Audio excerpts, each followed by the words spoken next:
सहनाववतु सहनौ भुनक्तु सह वीर्यं करवावहै तेजस्विनावधीतमस्तु मा विद्विषावहै। ओम शांति शांति ಶಾಂತಿ. ಶ್ರೀಕೃಷ್ಣ ಸರ್ವೂ ನಿನ್ನ ಸೇವೆಯಾಗಲಿ ಸ್ವಾಮಿ. ಎಲ್ಲ ಆಧ್ಯಾತ್ಮ ಬಂಧುಗಳಿಗೂ ನಮಸ್ಕಾರ ಮತ್ತು ಶ್ರೀ ಚಿಕ್ಕಲಿಂಗೇಶ್ವರ ಸ್ವಾಮಿ ದೇವಸ್ಥಾನದ ಜ್ಞಾನಯಜ್ಞ ಶಾಲೆಗೆ ಸ್ವಾಗತ. ಧ್ವನಿ ಗುರುದೇವದಾಗಿರಲಿ, ವಿಚಾರ ಪರಮಾತ್ಮನದಾಗಿರಲಿ, ಹಾಗೂ ಇದು ನನ್ನದಲ್ಲದ ಕರ್ಮವಾಗಲಿ. ಕಠೋಪನಿಷತ್. ಮೊದಲಿಗೆ ಪ್ರಾರ್ಥನೆ. ಓಂ ನಮೋ ಭಗವತೆ ವೈವಸ್ವತಾಯ ಮೃತ್ಯುವೇ ಬ್ರಹ್ಮವಿದ್ಯಾಚಾರ್ಯಾಯ ನಚಿಕೇತಸೇ ಚ.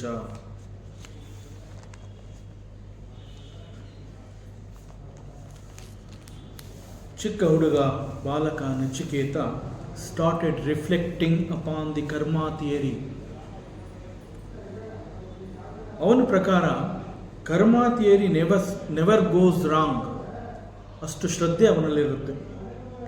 ಹಾಗಾಗಿ ಅವನು ಯೋಚನೆ ಮಾಡ್ತಾ ಕೂತಿದ್ದಾನೆ. ಒಬ್ಬನೇ ಕುಳಿತು ಮೌನಕ್ಕೆ ಹೋಗಿ ಅನೇಕ ರೀತಿಯಲ್ಲಿ ಚಿಂತನೆಯನ್ನು ಮಾಡ್ತಾ ಇದ್ದಾನೆ. ತಂದೆ ಯಾಕೆ ನನ್ನನ್ನು ಮೃತ್ಯು ದೇವತೆಗೆ ಕೊಡ್ತಾ ಇದ್ದೀನಿ ಅಂತ ಹೇಳಿದಾನೆ?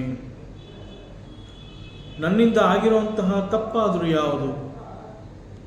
ನನ್ನಲ್ಲಿ ಯಾವ ದೋಷ ಇದೆ? ಕರ್ಮ ಥಿಯರಿಯ ಪ್ರಕಾರ ಒಳ್ಳೆಯ ಕರ್ಮ ಅಂತ ಹೇಳಿದಾಗ ಅದಕ್ಕೆ ಒಳ್ಳೆಯ ಫಲ ಅನ್ನುವಂತಹದ್ದು ಇದ್ದೇ ಇರುತ್ತೆ. ಅದೇ ರೀತಿ ಕೆಟ್ಟ ಕರ್ಮ ಅಂತಂದಾಗ ಅದಕ್ಕೆ ಕೆಟ್ಟ ಫಲಗಳೇ ಇರುತ್ತೆ. ಆದರೆ ನಾನು ಎಂದೂ ಕೂಡ ತಪ್ಪನ್ನು ಮಾಡಿಯೇ ಇಲ್ಲ. ನಾನು ಏನಾದರೂ ಮಾಡಿದ್ದೀನಿ ಅನ್ನೋದೇ ಆದರೆ ಒಳ್ಳೆಯ ಕೆಲಸಗಳನ್ನೇ ಮಾಡಿದ್ದೀನಿ. ಆದ್ದರಿಂದ ಫಲ ಅನ್ನುವಂತಹದ್ದು ಒದಗಿ ಬರುವುದೇ ಆದರೆ ನನ್ನ ಪಾಲಿಗೆ ಒಳ್ಳೆಯದೇ ಬರುತ್ತೆ.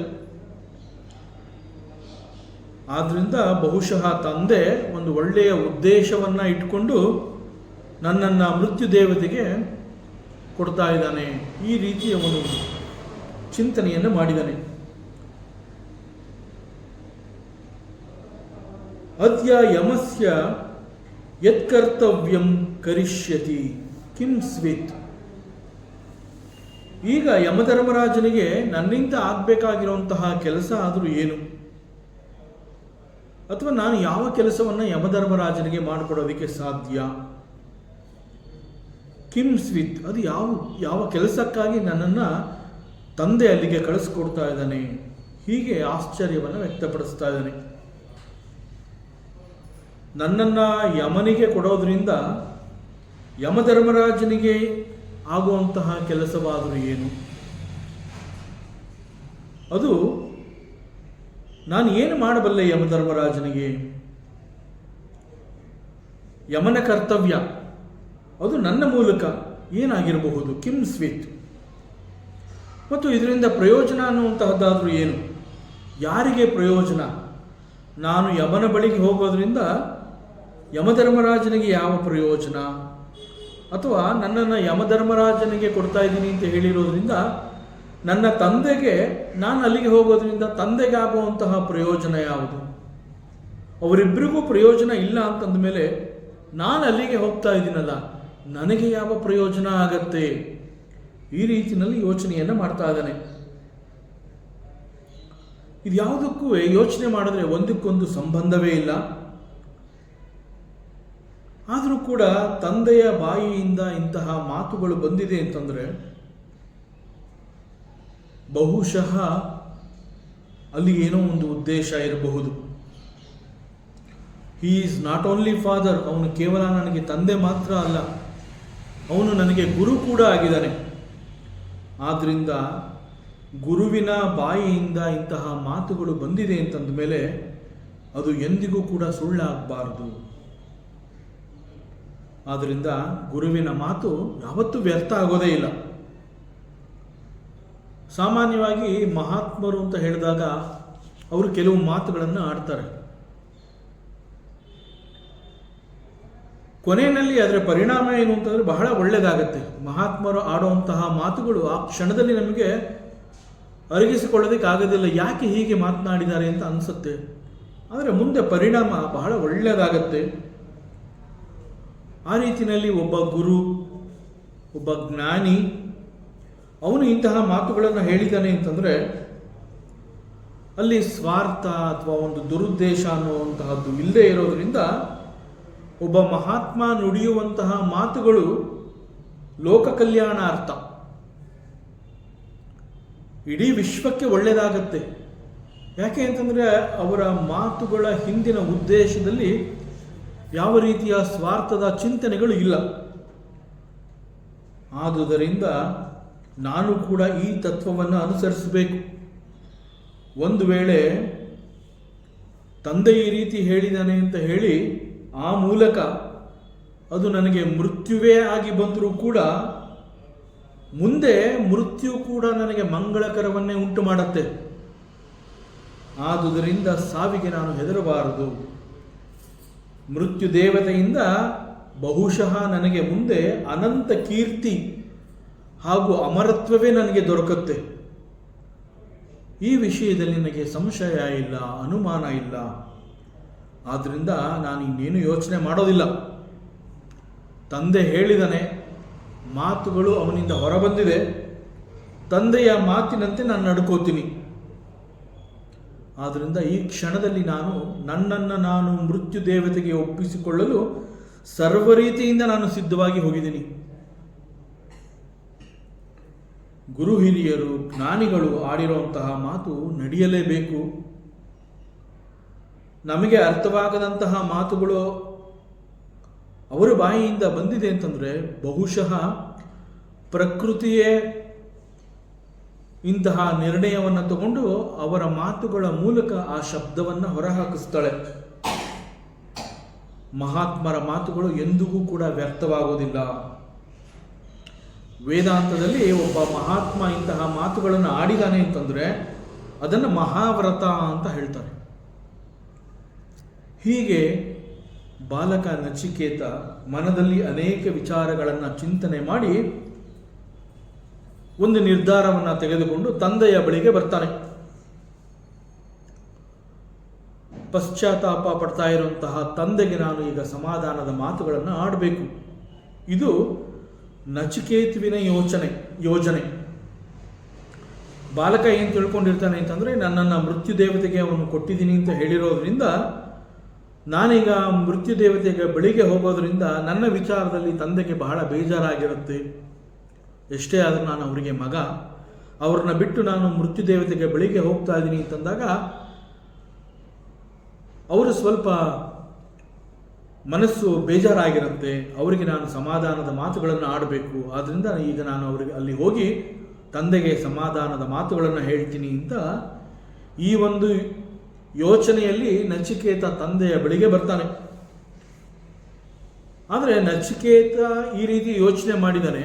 ಆದರೆ ಅಲ್ಲಿಗೆ ಬಂದಾಗ ಗೊತ್ತಾಗುತ್ತೆ, ಆ ಸಮಯದಲ್ಲಿ ತಂದೆ ವಾಜಶ್ರವಸ್ಸು ಹಿ ವಾಸ್ ಆಲ್ಮೋಸ್ಟ್ ರಿಲ್ಯಾಕ್ಸಿಂಗ್ ಅಂತಂದರೆ ತಂದೆ ಬಹಳ ಆರಾಮವಾಗಿ ಕೂತಿರ್ತಾನೆ. ಯಾಕೆ ಅಂತಂದರೆ ಮಾಡಿ ಮುಗಿಸಬೇಕಾಗಿರುವಂತಹ ಆ ಒಂದು ದೊಡ್ಡ ಯಜ್ಞ, ಆ ಯಜ್ಞ ವಿಶ್ವಜಿತ್ ಯಾಗ ಅನ್ನುವಂತಹದ್ದು ಮುಗಿದು ಹೋಗಿರುತ್ತೆ.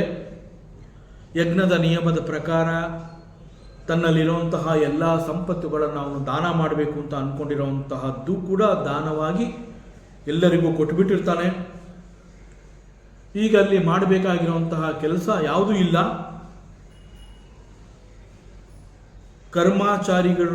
ಕರ್ಮಾಚಾರಿಗಳು ಹೇಳಿರುವಂತೆ ವಿಶ್ವಜಿತ್ ಯಾಗವನ್ನು ಮಾಡಿ ಮುಗಿಸಿಯಾಗಿದೆ.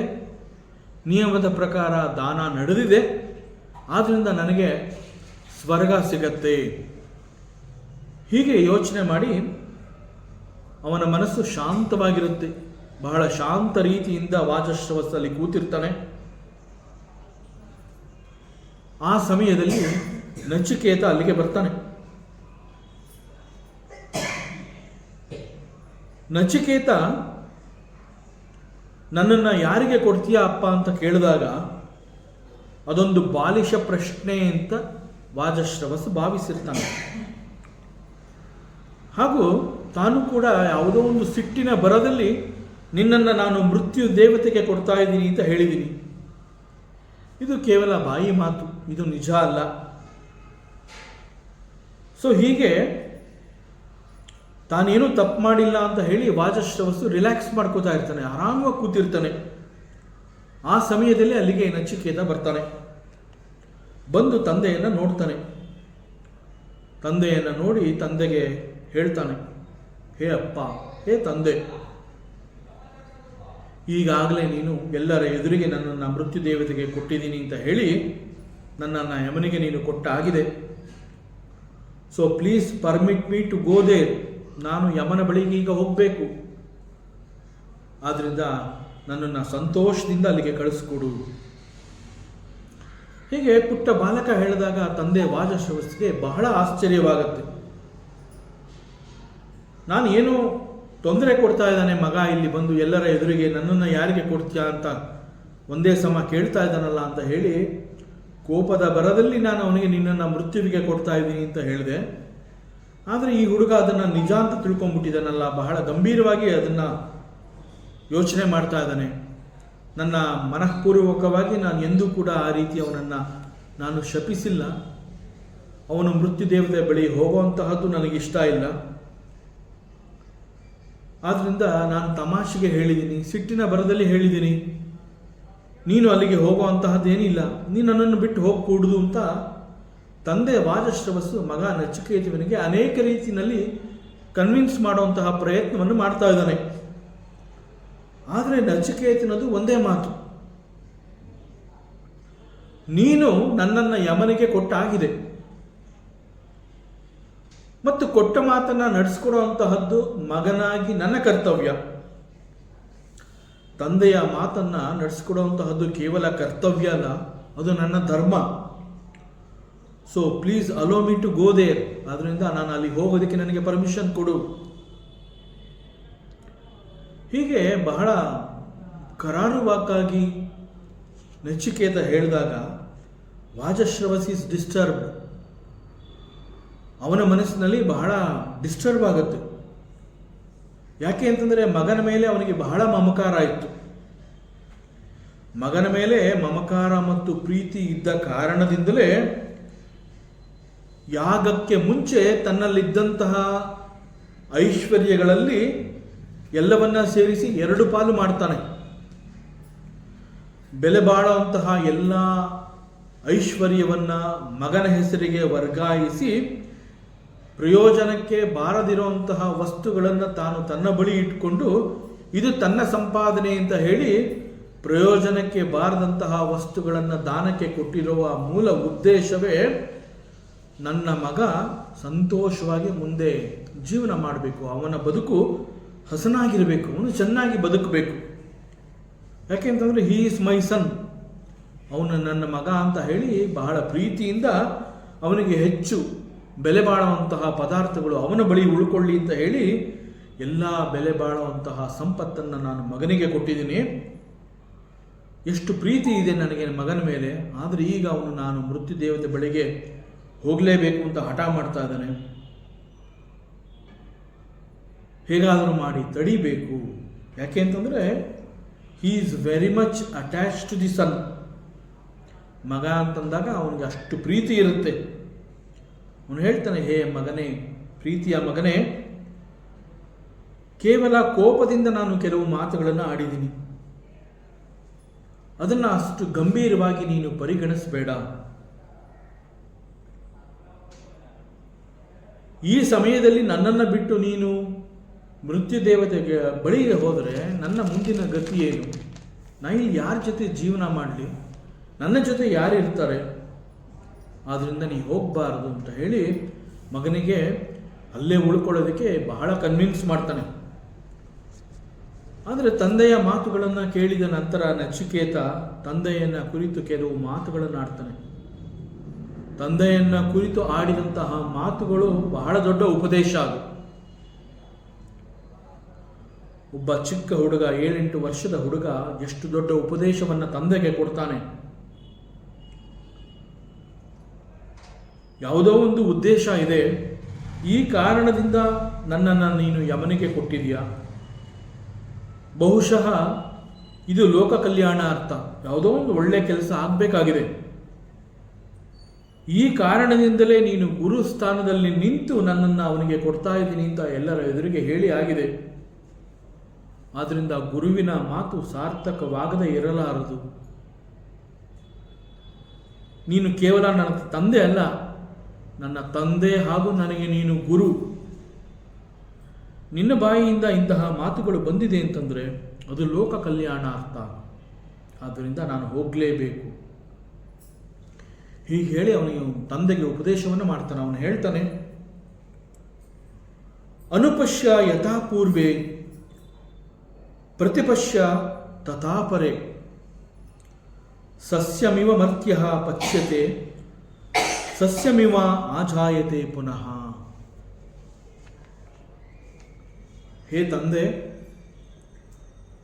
ನಮ್ಮ ಪೂರ್ವಿಕರು, ನಮ್ಮ ಹಿಂದಿನ ಗೌರವಾನ್ವಿತ ಹಿರಿಯರು, ಅವರೆಲ್ಲ ಹೇಗೆ ಬಾಳಿದ್ರು, ಬದುಕಿದ್ರು, ತಮ್ಮ ಜೀವನವನ್ನು ಅವರು ಹೇಗೆ ನಡೆಸಿದ್ರು, ಅದೇ ರೀತಿಯಲ್ಲಿ ಬೇರೆಯವರು ಕೂಡ ಈಗಲೂ ಕೂಡ ಹೇಗೆ ಬದುಕ್ತಾ ಇದ್ದಾರೆ, ಅವೆಲ್ಲವನ್ನ ನೀನು ನೋಡು ತಂದೆ. ಸ್ವಲ್ಪ ಯೋಚನೆ ಮಾಡು. ಯಾಕೆ ಅಂತಂದರೆ ಮನುಷ್ಯ ಸಸ್ಯದಂತೆ ಹುಟ್ಟಿ ಜೀರ್ಣವಾಗಿ ಸಾಯ್ತಾನೆ. ಮರಣ ಅನ್ನುವಂತಹದ್ದು ಶಾಶ್ವತ ಅವನಿಗೆ. ಆದರೆ ಮರಣದ ನಂತರ ಮತ್ತೆ ಸಸ್ಯದಂತೆ ಹುಟ್ಟಿ ಬರ್ತಾನೆ ಅವನು. ಸೊ ಹುಟ್ಟು ಸಾವು ಅನ್ನುವಂತಹ ಸೈಕಲ್ನಲ್ಲಿ ಅವನು ಇದ್ದೇ ಇರ್ತಾನೆ. ಅದರಿಂದ ಇಲ್ಲಿ ಮರಣಕ್ಕಾಗಿ ಹೆದರುವಂತಹದ್ದು ಏನೂ ಇಲ್ಲ. ಬಹಳ ಒಳ್ಳೆಯ ಉಪದೇಶವನ್ನು ತಂದೆಗೆ ನಚಿಕೇತ ಕೊಡ್ತಾ ಇದ್ದಾನೆ. ಹೇ ತಂದೆ, ಪೂರ್ವೆ ಅಂತಂದರೆ ನಮ್ಮ ಹಿಂದಿನವರು, ನಮ್ಮ ಹಿಂದಿನ ಅನೇಕ ಸಂತತಿಯವರು, ಅವರೆಲ್ಲ ಹೇಗೆ ಬದುಕಿದ್ರು, ತಂದೆ, ತಾತ, ಮುತ್ತಾತ, ನಮ್ಮ ವಂಶದಲ್ಲಿ ಹಿರಿಯರು, ಕೇವಲ ನಮ್ಮ ವಂಶ ಅಂತ ಅಲ್ಲ, ಈ ಭೂಮಿನಲ್ಲಿ ಎಷ್ಟೊಂದು ಜನ ಗೌರವಾನ್ವಿತರು, ಹಿರಿಯರು ಎಷ್ಟು ದೊಡ್ಡ ಬಾಳನ್ನು, ಎಷ್ಟು ಚೆನ್ನಾಗಿ ಬದುಕು ಮಾಡಿ ನಮಗೆ ತೋರಿಸ್ಕೊಟ್ಟಿದ್ದಾರೆ, ಮಾರ್ಗದರ್ಶನವನ್ನು ಕೊಟ್ಟಿದ್ದಾರೆ. ಹೇಗೆ ಬದುಕಬೇಕು, ಸತ್ಯ ಅಂತಂದ್ರೇನು, ಕೊಟ್ಟ ಮಾತಿನಂತೆ ನಡೆಯುವಂತಹದ್ದು ಧರ್ಮ, ಕರ್ತವ್ಯ, ಇವೆಲ್ಲವನ್ನ ನಮಗೆ ತಿಳಿಸ್ಕೊಟ್ಟು ಅವರು ಜೀವನವನ್ನು ಮಾಡಿದ್ದಾರೆ. ಅನುಪಶ್ಯ, ಸ್ವಲ್ಪ ಅವೆಲ್ಲವನ್ನ ನೋಡಿ ನೀನು ಯೋಚನೆ ಮಾಡು.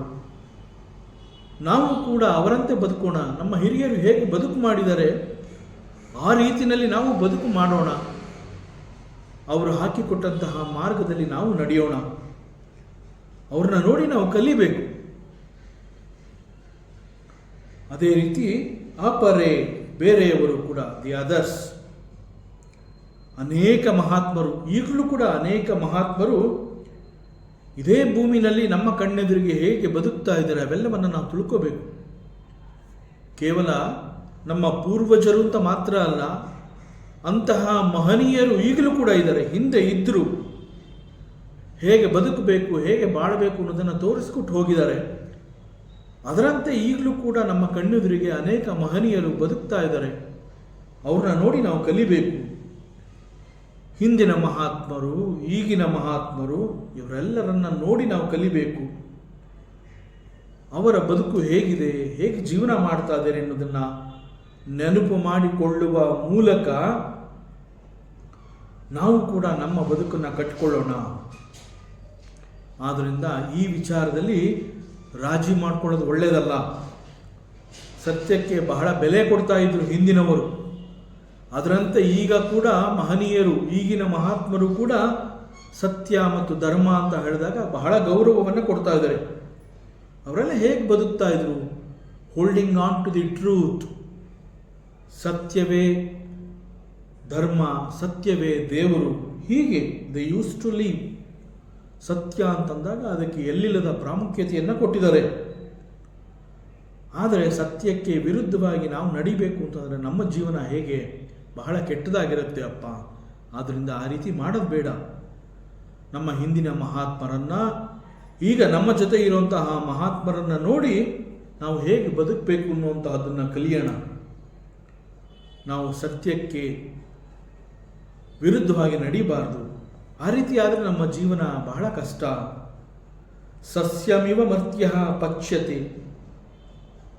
ಮನುಷ್ಯರಾದ ನಾವು ಸಸ್ಯದಂತೆ ಪಚ್ಯತೆ ಅಂತಂದರೆ ಒಂದು ಸಸ್ಯ ಹುಟ್ಟುತ್ತೆ, ಬೆಳೆಯುತ್ತೆ, ಬೆಳೆದ ನಂತರ ಅದು ಏನು ಕೊಡಬೇಕು, ಹಣ್ಣು ಹೂವು ಕಾಯಿನೋ ಅದೇನು ಕೊಡಬೇಕು ಅದು ಕೊಟ್ಟು ಒಣಗಿ ನಶಿಸಿ ಹೋಗುತ್ತೆ. ಆ ನಂತರ ಏನಾಗುತ್ತೆ, ಮತ್ತೆ ಅದೇ ಸಸ್ಯ ಹುಟ್ಟುತ್ತೆ ಮಣ್ಣಲ್ಲಿ, ಮತ್ತೆ ಬೆಳೆಯುತ್ತೆ, ಮತ್ತೆ ಏನೋ ಒಂದು ಫಲ ಕೊಡುತ್ತೆ, ಮತ್ತೆ ನಶಿಸಿ ಹೋಗುತ್ತೆ. ಸೊ ಈ ಒಂದು ಸಸ್ಯ ಅನ್ನುವಂತಹದ್ದು ಹುಟ್ಟುತ್ತಾ ಇರುತ್ತೆ, ಸಾಯ್ತಾ ಇರುತ್ತೆ. ಅದಕ್ಕೆ ಮುಕ್ತಿ ಅನ್ನುವಂತಹದ್ದೇ ಇಲ್ಲ. ಆದರೆ ನಾವು ಮನುಷ್ಯರು, ನಮ್ಮ ಜೀವನ ಆ ರೀತಿ ಆಗಬಾರ್ದು. ನಮ್ಮ ಉದ್ದೇಶನೇ ಬೇರೆ ಇದೆ. ಸಸ್ಯದಂತೆ ಜೀರ್ಣವಾಗಿ ನಾಶವಾಗಿ ಹೋಗಬಾರ್ದು ನಮ್ಮ ಜೀವನ. ಸಸ್ಯ ಅಂತಂದರೆ ಅದು ನಾಶವಾದ ನಂತರ ಆಜಾಯತೆ, ಪುನಃ ಹುಟ್ಟಿ ಬರುತ್ತೆ. ಮನುಷ್ಯ ಕೂಡ ಆ ರೀತಿಯಲ್ಲಿ ಹುಟ್ಟು ಸಾವಿನ ಸರಪಳಿಯಲ್ಲಿ ಸಿಕ್ಕಾಕೊಂಡಿರ್ತಾನೆ. ಆದರೆ ಈ ಒಂದು ಶ್ಲೋಕದಲ್ಲಿ ಸ್ವಲ್ಪ ಹೆಚ್ಚು ಆಲೋಚನೆಯನ್ನು ಮಾಡಿದ್ರೆ, ನಚಿಕೇತ ಯಾಕೆ ಇಂತಹ ಮಾತುಗಳನ್ನು ಉಪದೇಶವನ್ನು ಕೊಡ್ತಾ ಇದ್ದಾನೆ? ಬಹುಶಃ ತಂದೆ ವಾಜಶ್ರವಸ್, ಅವನಿಗೆ ಮಗ ಅಂತಂದರೆ ಬಹಳ ಪ್ರೀತಿ. He is very much attach to me.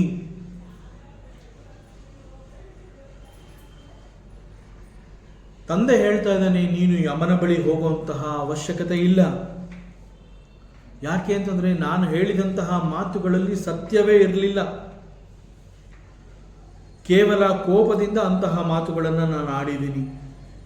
ಕೋಪವನ್ನು ನಾನು ನಿಗ್ರಹಿಸಲಿಲ್ಲ.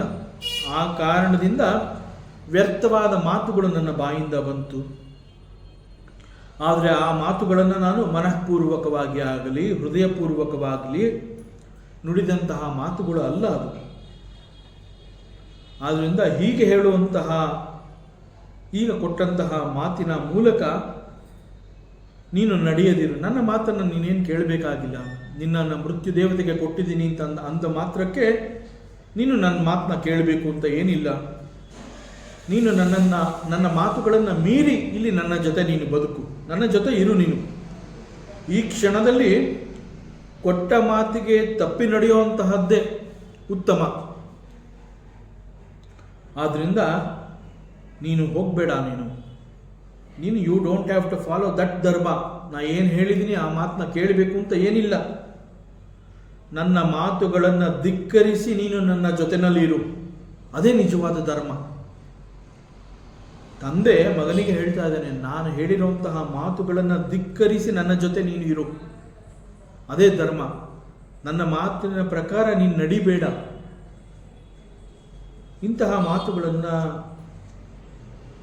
ವಾಜಶ್ರವಸ್ಸು ಹೇಳ್ತಾ ಇದ್ದಾನೆ. ವಾಜಶ್ರವಸ್ಸು ಯಾವಾಗ ಈ ರೀತಿ ಅಧರ್ಮವನ್ನು ನೀನು ಫಾಲೋ ಮಾಡು ಅಂತ ಹೇಳ್ತಾ ಇದ್ದಾನೆ, ಕೊಟ್ಟ ಮಾತಿನಂತೆ ನಡೆಯದಿರು ಅಂತ ತಂದೆನೇ ಮಗನಿಗೆ ಹೇಳ್ಕೊಡ್ತಾ ಇದ್ದಾನೆ. ಆ ಮಾತುಗಳನ್ನು ಕೇಳಿ ಈಗ ನಚಿಕೇತ ಈ ಸಂದರ್ಭದಲ್ಲಿ ನಾನು ತಂದೆಗೆ ಉಪದೇಶವನ್ನು ಮಾಡದೆ ಹೋದರೆ ಇದು ಧರ್ಮಕ್ಕೆ ಚ್ಯುತಿ ಬಂದಂತೆ, ಮತ್ತು ಒಬ್ಬ ಮಗನಾಗಿ ನಾನು ನನ್ನ ಕರ್ತವ್ಯವನ್ನು ಮಾಡದೆ ಹೋದರೆ ಆಗಲೂ ಕೂಡ ನಾನು ಧರ್ಮಕ್ಕೆ ಚ್ಯುತಿ ತಂದಂತೆ ಆಗತ್ತೆ. ಆದ್ದರಿಂದ ನಚಿಕೇತ ಹೇಳ್ತಾ ಇದ್ದಾನೆ, ಹಿಂದಿನ ಮಹಾತ್ಮರ ಜೀವನ ಚರಿತ್ರೆಯನ್ನು ಮತ್ತು ಈಗ ಮಹಾತ್ಮರು ಹೇಗೆ ಬದುಕ್ತಾ ಇದ್ದಾರೆ ಅವುಗಳನ್ನು ನೋಡಿ ನಾವು ಕಲಿಯೋಣ. ಈ ರೀತಿ ಉಪದೇಶವನ್ನು ಮಾಡಿದ್ದಾನೆ. ಯಾಕೆ ಅಂತಂದರೆ ತಂದೆ ವಾಜಶ್ರವಸ್ಸಿಗೆ ಯಾವ ಕಾರಣದಿಂದ ಕೂಡ ಮಗನನ್ನು ಬಿಟ್ಟು ಕೊಡಬೇಕು ಅನ್ನುವಂತಹ ಉದ್ದೇಶ ಇಲ್ಲ.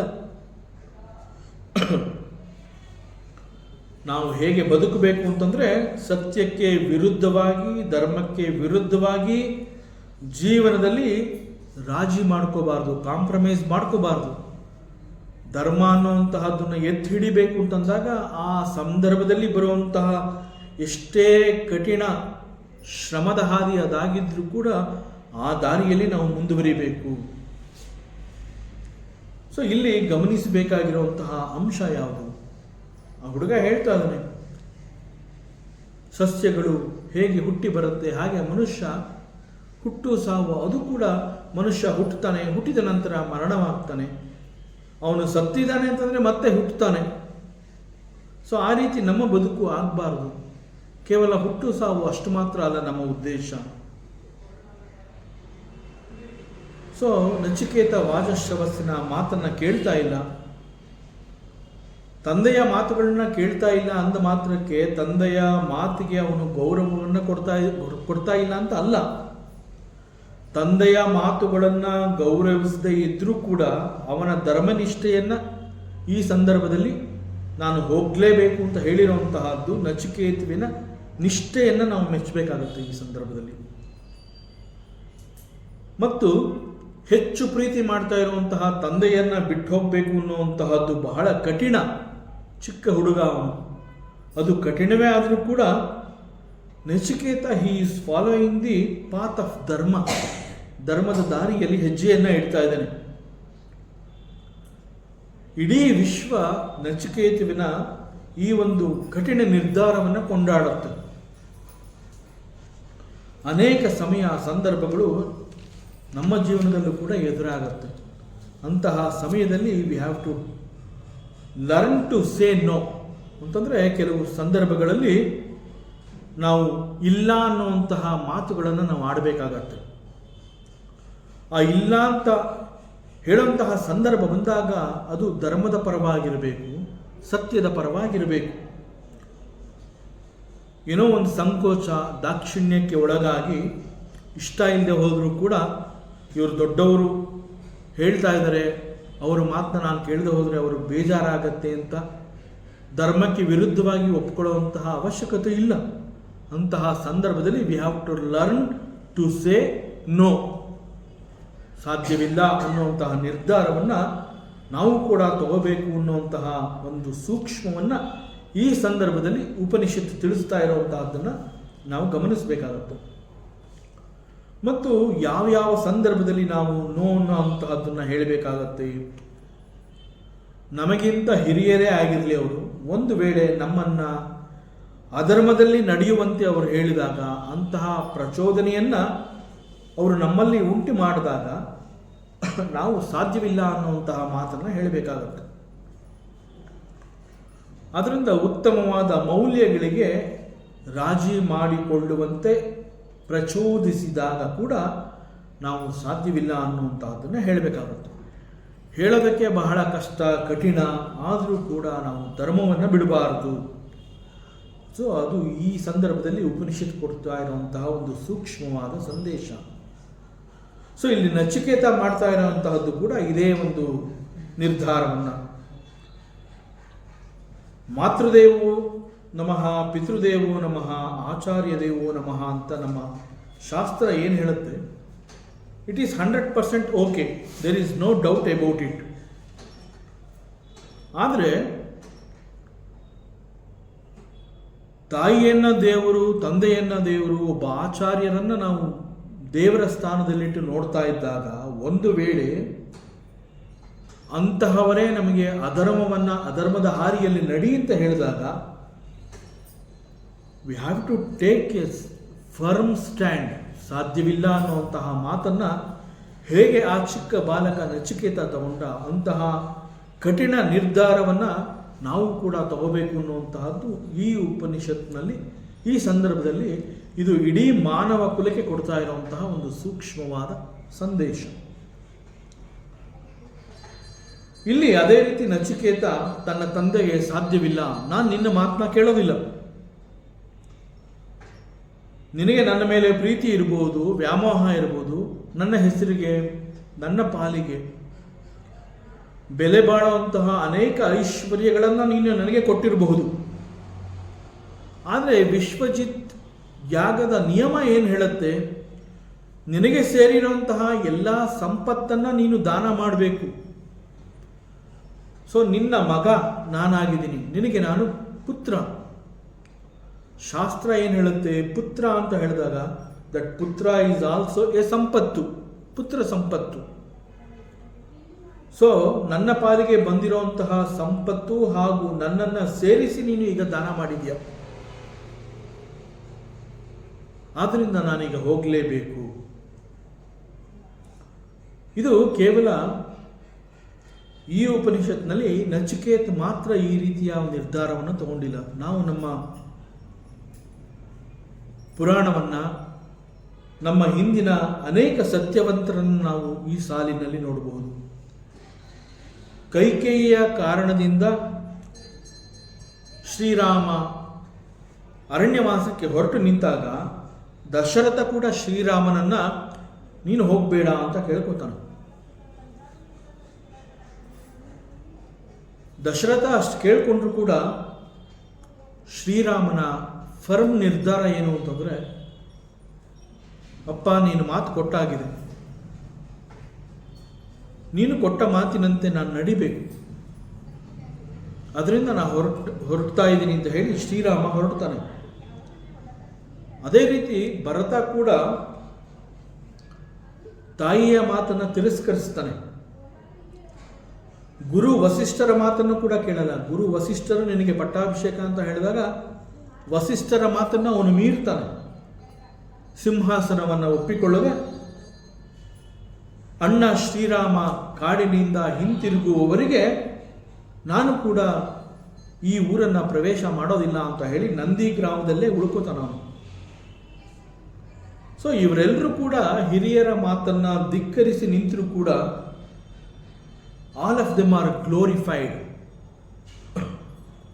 ಅದೇ ರೀತಿ ಇಲ್ಲಿ ನಚಿಕೇತ ತಂದೆಯ ಮಾತನ್ನ ಕೇಳ್ತಾ ಇಲ್ಲ. ನನ್ನನ್ನು ಯಮನಿಗೆ ಈಗ ಕೊಟ್ಟಾಗಿದೆ, ನಾನು ಹೋಗಲೇಬೇಕು.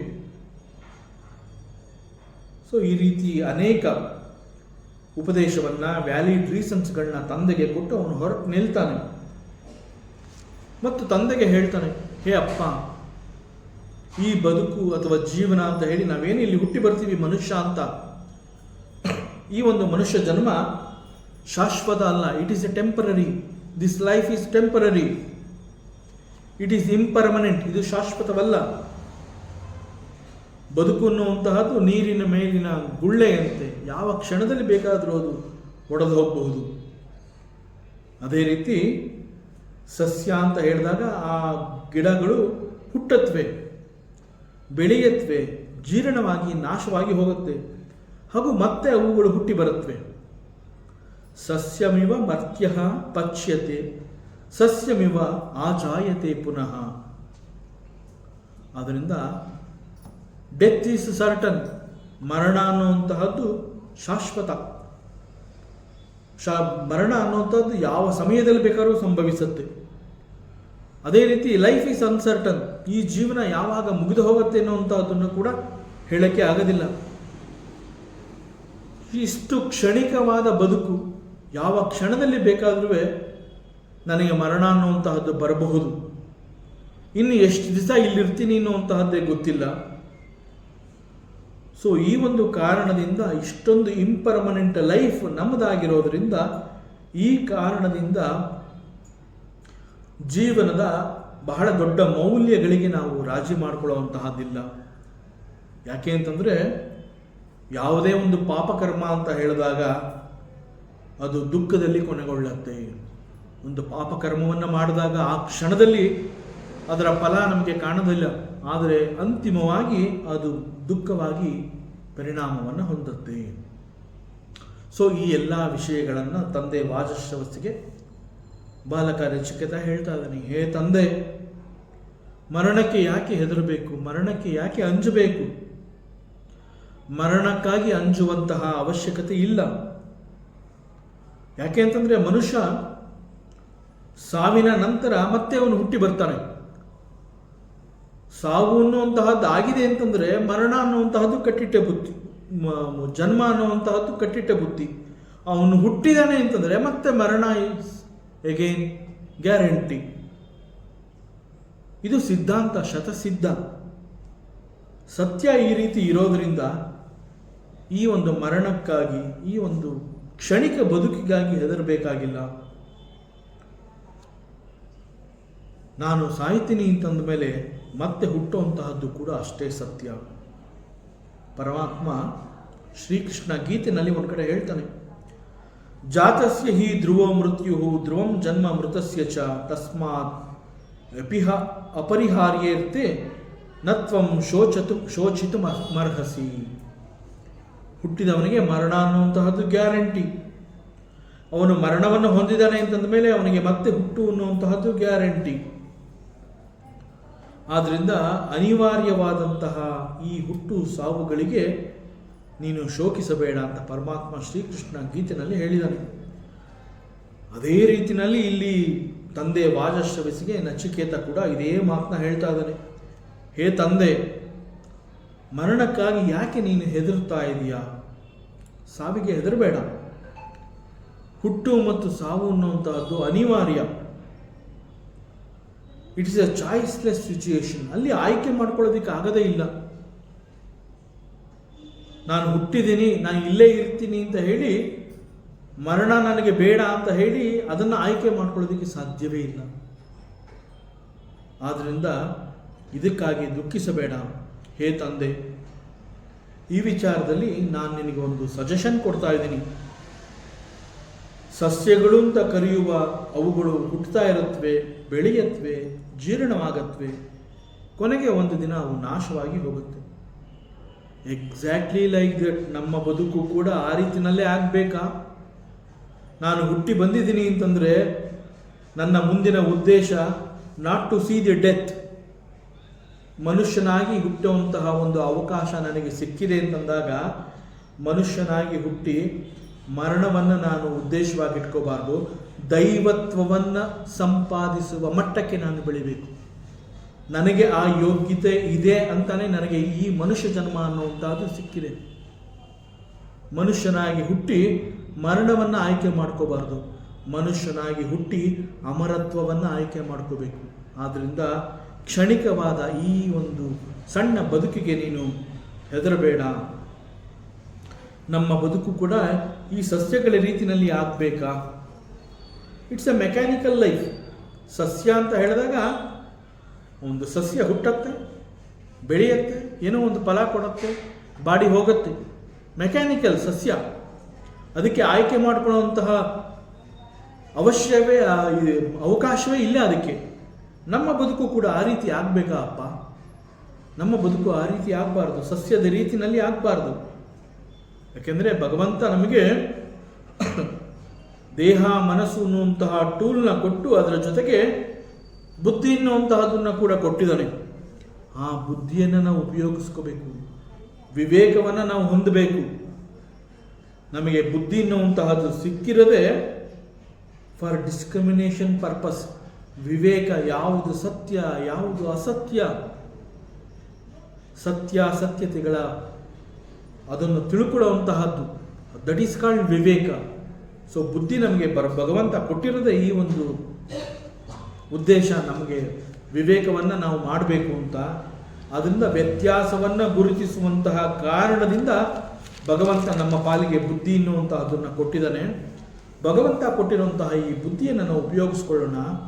ಭಗವಂತ ಕೊಟ್ಟಿರೋ ಈ ಬುದ್ಧಿಯನ್ನು ನಾವು ಉಪಯೋಗಿಸ್ಕೊಳ್ಳದೆ ಹೋದರೆ ನಮಗೆ ಮತ್ತು ಸಸ್ಯಕ್ಕೆ ವ್ಯತ್ಯಾಸವೇ ಇಲ್ಲ. ಆದ್ದರಿಂದ ನಮ್ಮ ಬದುಕು ಕೇವಲ ಸಸ್ಯದಂತೆ ಆಗಬಾರ್ದು. ಮನುಷ್ಯನಾಗಿ ಹುಟ್ಟಿದ್ದೀನಿ ಅಂತಂದ ಮೇಲೆ ಅಮರತ್ವವನ್ನು ನಾನು ಹೊಂದಬೇಕು. ಆ ನಿಟ್ಟಿನಲ್ಲಿ ನಾವು ಯೋಚನೆ ಮಾಡೋಣ ಅಪ್ಪ. ಇಟ್ ಈಸ್ ಸಸ್ಯ ಅಂತ ಹೇಳಿದಾಗ ಇಟ್ ಈಸ್ ಪ್ರೀ ಪ್ರೋಗ್ರಾಮ್ಡ್. ಸಸ್ಯಕ್ಕೆ ಬುದ್ಧಿ ಇಲ್ಲ, ಸಸ್ಯಕ್ಕೆ ಮನಸ್ಸಿಲ್ಲ. ಅದು ಹುಟ್ಟತ್ತೆ, ಬೆಳೆಯುತ್ತೆ, ಏನೋ ಒಂದು ಹಣ್ಣು ಹೂವು ಕಾಯಿ ಕೊಟ್ಟು ಅದು ಸತ್ತೋಗುತ್ತೆ. ಆದರೆ ಮನುಷ್ಯ ಅಂತಂದಾಗ ಅವನಿಗೆ ಬುದ್ಧಿಯನ್ನು ಕೊಟ್ಟಿದ್ದಾನೆ. ಹುಟ್ಟು ಅಂತಂದ್ರೆ ಏನು, ಸಾವು ಅಂತಂದ್ರೇನು, ಯಾವುದು ಶಾಶ್ವತ ಯಾವುದು ಅಶಾಶ್ವತ, ಪರ್ಮನೆಂಟ್ ಯಾವುದು ಇಂಪರ್ಮನೆಂಟ್ ಯಾವುದು, ಇವೆಲ್ಲವನ್ನು ತಿಳ್ಕೊಂಡು ಅಮರತ್ವವನ್ನು ಸಂಪಾದಿಸುವ ಮಟ್ಟಿಗೆ ನಾವು ಬೆಳಿಬೇಕು.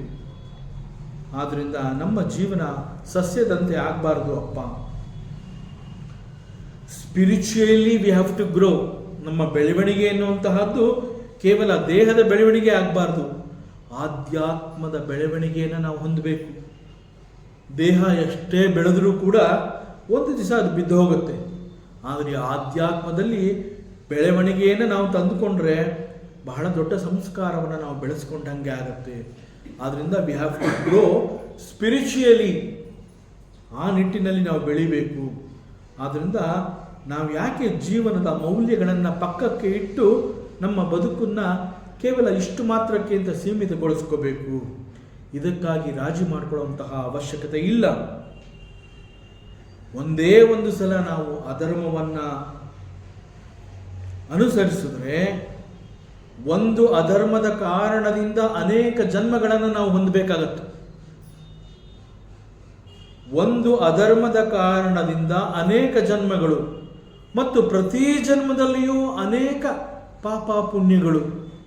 ಸೊ ಮುಕ್ತಿ ಯಾವಾಗ? ಸಿಕ್ಕಿರುವಂತಹ ಈ ಅವಕಾಶ ಭಗವಂತ ಬುದ್ಧಿ ಅನ್ನುವಂತಹದನ್ನು ಕೊಟ್ಟಿದ್ದಾನೆ. ಬಹಳ ಅಪರೂಪವಾದ ಮನುಷ್ಯ ಜನ್ಮ ನಮಗೆ ಸಿಕ್ಕಿದೆ. ಸಿಕ್ಕಿರುವ ಈ ಜನ್ಮವನ್ನು ಉಪಯೋಗ ಮಾಡಿಕೊಳ್ಳೋಣ ಅಪ್ಪ. ಮತ್ತೆ ಮತ್ತೆ ನಾವು ಇಂತಹ ತಪ್ಪು ದಾರಿಗಳನ್ನು ತುಳಿಬಾರದು. ಅದರ ಬದಲು ಒಂದು ಅವಕಾಶ ಸಿಕ್ಕಿದೆ. ನೀನು ಯಮಧರ್ಮರಾಜನಿಗೆ ಮಾತು ಕೊಟ್ಟಿದೀಯಾ, ಮೃತ್ಯು ದೇವತೆಗೆ ಮಗನನ್ನ ಕೊಡ್ತೀನಿ ಅಂತ ಹೇಳಿ ನೀನು ಮಾತು ಕೊಟ್ಟಿದೀಯ. ನೀನೊಬ್ಬ ಗುರು, ನಿನ್ನ ಬಾಯಿಯಲ್ಲಿ ಅಂತಹ ಮಾತುಗಳು ಬಂದಿದೆ ಅಂತಂದ್ರೆ ಅದು ವ್ಯರ್ಥ ಆಗೋದಿಲ್ಲ. ಅದು ಮಹಾವ್ರತ. ಅದರಂತೆ ನಾನು ಕೂಡ ತಂದೆಯ ಮಾತುಗಳನ್ನು ನಾನು ನಡೆಸ್ಕೊಡ್ಬೇಕು. ಅದು ನನ್ನ ಕರ್ತವ್ಯ ಮತ್ತು ಧರ್ಮ. ಅದರಿಂದ ನಾವಿಬ್ಬರೂ ಕೂಡ ನಮಗೆ ಸಿಕ್ಕಿರೋ ಈ ಅವಕಾಶವನ್ನು ನಾವಿಬ್ಬರೂ ಉಪಯೋಗಿಸ್ಕೊಳ್ಳೋಣ, ಇಬ್ಬರಿಗೂ ಒಳ್ಳೆಯದಾಗತ್ತೆ ಅಂತ ಹೇಳಿ ತಂದೆಗೆ ಧೈರ್ಯವನ್ನು ಕೊಡ್ತಾನೆ. ಹೇ ತಂದೆ, ಅನುಪಶ್ಯ ಯಥಾಪೂರ್ವೇ ಪ್ರತಿಪಶ್ಯ ಕಥಾಪರೆ. ಮಹಾತ್ಮರು ಹೇಗೆ ಬಾಳಿ ಬದುಕಿದ್ರು ಅನ್ನುವಂತಹದ್ದನ್ನು ನೋಡಿ ನಾವು ಕಲಿಯೋಣ. ಹಿಂದಿನ ಮಹಾತ್ಮರು ಎಷ್ಟು ಸತ್ಯವಂತರಾಗಿದ್ದರು, ಅದೇ ರೀತಿ ಈಗ ಕೂಡ ಇರುವಂತಹ ಮಹಾತ್ಮರು ಬಹಳ ಸತ್ಯವಾಗಿ ಕಠಿಣವಾಗಿದ್ದರೂ ಕೂಡ ಅನುಸರಿಸಿ ಬರ್ತಾ ಇದ್ದಾರೆ. ಅವರೆಲ್ಲರನ್ನ ನೋಡಿ ನಾವು ಕಲಿಯೋಣ. ನಾವು ಕೂಡ ಸತ್ಯವಾಗಿ ಬದುಕು ಮಾಡೋಣ. ಮರಣಕ್ಕಾಗಿ ನಾವು ಹೆದರಬಾರದು. ಹುಟ್ಟು ಮತ್ತು ಸಾವು ಅನ್ನುವಂತಹದ್ದು ಇಟ್ಸ್ ಎ ಸೈಕಲ್. ಆದ್ದರಿಂದ ಸಸ್ಯಮೇವ ಆಜಾಯತೆ ಪುನಃ. ಮನುಷ್ಯನಾಗಿ ಹುಟ್ಟಿ ಅವನು ಮತ್ತೆ ಸತ್ತಿದ್ದಾನೆ ಅಂತಂದ್ರೆ, ಅವನು ಮರಣವನ್ನು ಹೊಂದಿದ್ದಾನೆ ಅಂತಂದ್ರೆ, ಮರಣದ ನಂತರ ಅವನು ಮತ್ತೆ ಹುಟ್ಟಲೇಬೇಕಾಗತ್ತೆ. ಅದರಿಂದ ನಾವು ಯಾರೂ ಮರಣವನ್ನು ಹೊಂದಬಾರದು. ನಾವೆಲ್ಲರೂ ಕೂಡ ದೇಹ ಧರ್ಮ ಪಾಲಿಸುವಂತೆ ಮರಣವನ್ನು ದೇಹಕ್ಕೆ ಬಿಟ್ಟುಕೊಟ್ಟು ನಾವು ಅಮರತ್ವವನ್ನು ಸಂಪಾದಿಸೋಣ. ಹುಟ್ಟು ಮತ್ತು ಸಾವು ದೇಹಕ್ಕೆ ಸಂಬಂಧಪಟ್ಟಿರುವಂತಹದ್ದು. ಅದು ನಂದು ಅಂತ ನಾವು ಅನ್ಕೋಬಾರದು. ದೇಹದ ಹುಟ್ಟು ಮತ್ತು ದೇಹದ ಸಾವು ದೇಹದ ಧರ್ಮ. ಅದು ಹುಟ್ಟು ಸಾವನ್ನ ದೇಹಕ್ಕೆ ಬಿಟ್ಕೊಟ್ಬಿಡೋಣ. ದೇಹ ತನ್ನ ಧರ್ಮವನ್ನು ಪಾಲಿಸಲಿ, ನಾವು ಹತ್ರ ಹಿಡಿದಿಟ್ಕೋಬಾರ್ದು. ಆದ್ರಿಂದ ಅದಕ್ಕಾಗಿ ಹೆದರೋದು ಬೇಡ ಅಂತ ಹೇಳ್ತಾನೆ. ಇದೊಂದು ಶ್ಲೋಕದಲ್ಲಿ ಬಾಲಕ ನಚಿಕೇತ ಬಹಳ ದೊಡ್ಡದಾದ ಜ್ಞಾನಭರಿತ ಉಪದೇಶವನ್ನು ತಂದೆಗೆ ಕೊಡ್ತಾ ಇದ್ದಾನೆ. ಶ್ಲೋಕದ ಪ್ರಕಾರ ಬಾಲಕ ನಚಿಕೇತ ತನ್ನ ತಂದೆಯನ್ನು ಕುರಿತು ಮಾತನಾಡ್ತಾ ಇದ್ದಾನೆ. ಅವನ ಮಾತುಗಳಲ್ಲಿರುವಂತಹ ಸತ್ಯವನ್ನ ನಾವು ಸ್ವಲ್ಪ ಗಮನಿಸಿದರೆ ಇದು ನಮ್ಮ ಸನಾತನ ಧರ್ಮದ ತಿರುಳನ್ನ, ಶ್ರುತಿಯ ವಿವೇಕವನ್ನ ಇಲ್ಲಿ ನಾವು ನೋಡಬಹುದು. ಇದೆಲ್ಲದರ ಜೊತೆಗೆ ಪುನರ್ಜನ್ಮದ ಪ್ರಕ್ರಿಯೆಯನ್ನ ಈ ಒಂದು ಉಪನಿಷತ್ ಮಂತ್ರ ಸ್ಪಷ್ಟಪಡಿಸ್ತಾ ಇದೆ. ಯಾಕೆಂದ್ರೆ ಅನೇಕ ಸಂದರ್ಭಗಳಲ್ಲಿ ನಾವು ದಿಕ್ಕು ತೋಚದೇ ಇದ್ದಾಗ, ಹತಾಶರಾದಾಗ ಎಲ್ಲದಕ್ಕೂ ಭಗವಂತನೇ ಕಾರಣಪ್ಪ, ನಾ ಏನು ಮಾಡೋಕ್ಕಾಗತ್ತೆ ಅಂತ ಹೇಳ್ಬಿಡ್ತೀವಿ. ಬಹಳ ಸುಲಭವಾಗಿ ಒಂದು ಸ್ವಲ್ಪ ಕೂಡ ಲೋಡ್ ತಗೊಳ್ಳದೆ ಭಗವಂತನ ಮೇಲೆ ನಾವು ಆರೋಪ ಮಾಡಿಬಿಡ್ತೀವಿ. ನಾ ಏನು ಮಾಡೋಕ್ಕಾಯಿತು, ಭಗವಂತನೇ ಈ ರೀತಿ ಪ್ರೇರಣೆ ಮಾಡಿದ್ದಾನೆ, ಇದೆಲ್ಲ ಅವಂದೇ, ನಂದೇನೂ ಇಲ್ಲ. ಈ ರೀತಿ ದಿಕ್ಕು ತಪ್ಪಿಸುವಂತಹ ಮಾತುಗಳನ್ನು ಆಡ್ತೀವಿ. ನಾವೇ ಸ್ವಲ್ಪ ಕ್ಷಣಕಾಲ ಆಲೋಚನೆ ಮಾಡಿದ್ರೆ ಈ ಮಾತುಗಳಲ್ಲಿ ಸತ್ಯ ಇದೆಯಾ? ಎಲ್ಲವನ್ನ ನೇರವಾಗಿ ಭಗವಂತನ ಮೇಲೆ ಹಾಕೋದ್ರಲ್ಲಿ ಏನಾದರೂ ಅರ್ಥ ಇದೆಯಾ? ಎಲ್ಲವುಗಳಿಗೂ ಭಗವಂತನೇ ಕಾರಣ ಅಂದ ಮಾತ್ರಕ್ಕೆ ಹಾಗಾದರೆ ವಾಟ್ ಅಬೌಟ್ ಅವರ್ ಲೈಫ್? ನಮ್ಮ ಬದುಕು ಅಂತಂದ್ರೆ ಏನು? ನಮ್ಮ ಜೀವನ ಅಂತಂದ್ರೆ ಏನು? ಯಾವ ಕಾರಣಕ್ಕಾಗಿ ಈ ಒಂದು ಜನ್ಮ ಅನ್ನುವಂತಹದ್ದು ಬಂದಿದೆ? ನಮ್ಮ ಈಗಿನ ಜನ್ಮ ಬಂದಿದೆ ಅದು ಕೂಡ ಭಗವಂತನಿಂದಲೇ ಅನ್ನೋದೇ ಆದರೆ, ನಮ್ಮ ಹುಟ್ಟು ನಮ್ಮ ಎದುರಿಗೆ ಇರುವಂತಹ ಒಂದು ಸನ್ನಿವೇಶ, ನಮ್ಮ ಸುತ್ತಮುತ್ತ ಇರುವಂತಹ ಪರಿಸರ, ನಮ್ಮ ಸ್ಥಿತಿ ಗತಿ, ಇವುಗಳಲ್ಲಿ ಎಷ್ಟು ವ್ಯತ್ಯಾಸವಿದೆ. ನಾವು ನೋಡಿದಾಗೆ ನನ್ನಂತೆ ಅವನ ಜೀವನ ಇಲ್ಲ, ಅವನ ಜೀವನದಂತೆ ನನ್ನ ಜೀವನ ಇಲ್ಲ. ನನಗೆ ಮಾತ್ರ ಕಷ್ಟ, ಅವನಿಗೆ ಮಾತ್ರ ಸುಖ. ಬಹುಶಃ ಈ ವಿಚಾರದಲ್ಲಿ ಪರಮಾತ್ಮ ಸ್ವಲ್ಪ ಕ್ರೂರಿ ಅಂತ ಅನಿಸುತ್ತೆ. ಎಷ್ಟು ಕಷ್ಟಗಳನ್ನು ನನಗೆ ಕೊಡ್ತಾ ಇದ್ದಾನೆ, ನಾನು ಎಷ್ಟು ನಿಷ್ಠೆಯಿಂದ ಇದ್ದೀನಿ ಜೀವನದಲ್ಲಿ, ಒಂದಾದ ಮೇಲೆ ಒಂದು. He is testing me. ಭಗವಂತ ನನ್ನನ್ನು ಪರೀಕ್ಷೆ ಮಾಡ್ತಾ ಇದ್ದಾನೆ. ಭಗವಂತ ನನ್ನ ಪಾಲಿಗಿಲ್ಲ, ಅವನೊಬ್ಬ ಪಕ್ಷಪಾತಿ. ಒಂದು ಕ್ಷಣದಲ್ಲಿ ಇಂತಹ ಮಾತುಗಳನ್ನು ಆಡ್ಬಿಡ್ತೀವಿ. ಆದರೆ ಯಾವುದೇ ಒಂದು ಧರ್ಮವಾಗಲಿ, ಭಗವಂತನನ್ನ ಕ್ರೂರಿ ಅಂತ ಆಗಲಿ, ಭಗವಂತನಲ್ಲಿ ಕರುಣೆ ಇಲ್ಲ ಅಂತ ಆಗಲಿ, ಅಥವಾ ಭಗವಂತನನ್ನ ಪಕ್ಷಪಾತಿ ಅಂತ ಇಲ್ಲಿವರೆಗೆ ಯಾವ ಧರ್ಮ ಕೂಡ ಅದನ್ನು ಹೇಳಿಲ್ಲ. ಒಬ್ಬನಿಗೆ ಸುಖವನ್ನು ಹಂಚಿ ಮತ್ತೊಬ್ಬನಿಗೆ ಕಷ್ಟವನ್ನು ಹಂಚೋದ್ರಿಂದ ಭಗವಂತನಿಗೆ ಆಗುವಂತಹ ಲಾಭ ಆದರೂ ಏನು? ನನಗೆ ಕಷ್ಟವನ್ನು ಕೊಟ್ಟು ಮತ್ತೊಬ್ಬನಿಗೆ ಸುಖವನ್ನು ಕೊಡೋದ್ರಿಂದ ಭಗವಂತನಿಗೆ ತೃಪ್ತಿ ಎನ್ನುವಂತಹದ್ದಾದರೆ ಭಗವಂತನ ಪಾಲಿಗೆ ನಾನು ಬೇಡ ಅಂತ ಆಯಿತು. ಭಗವಂತನ ಪಾಲಿಗೆ ನಾನು ಬೇಡ ಅನ್ನೋದೇ ಆದರೆ ಅವನು ಯಾಕೆ ಇಲ್ಲಿಗೆ ನನ್ನನ್ನು ಕರ್ಕೊಂಬಂದ? ನಾವು ಯೋಚನೆ ಮಾಡಬೇಕಿವೆಲ್ಲ. ಈ ಪ್ರಪಂಚದಲ್ಲಿ ನಾವು ನಮ್ಮ ಕಣ್ಣು ಮುಂದೆ ಇಂತಹ ಅನೇಕ ಘಟನೆಗಳನ್ನು ನೋಡ್ತೀವಿ. ಹೆಚ್ಚು ಶ್ರೀಮಂತರನ್ನು ನೋಡ್ತೀವಿ, ಹಾಗೂ ಅದೇ ರೀತಿ ನಿರ್ಗತಿಕರನ್ನು ಕೂಡ ನಾವು ನೋಡ್ತೀವಿ. ಒಬ್ಬನಿಗೆ ಸುಖ, ಮತ್ತೊಬ್ಬನಿಗೆ ದುಃಖ. ಯಾಕಿಷ್ಟು ವ್ಯತ್ಯಾಸ? ಒಬ್ಬನಿಗೆ ರೋಗ, ಹುಟ್ಟುತ್ತಾನೆ ರೋಗ, ಮತ್ತೊಬ್ಬ ಸದಾ ಕೂಡ ಭೋಗಿ, ಅವನಿಗೆ ಸದಾ ಆರೋಗ್ಯವಾಗಿರ್ತಾನೆ. ಒಬ್ಬನಿಗೆ ರೋಗ, ಆರೋಗ್ಯವಿಲ್ಲದೆ ನರಳುತ್ತಾ ಇರ್ತಾನೆ, ಮತ್ತೊಬ್ಬ ಭೋಗಿಯಾಗಿ ಆನಂದದಲ್ಲಿ ತೇಲಾಡ್ತಾ ಇರ್ತಾನೆ. ಏನಿರಬಹುದು ಇದರ ಅರ್ಥ?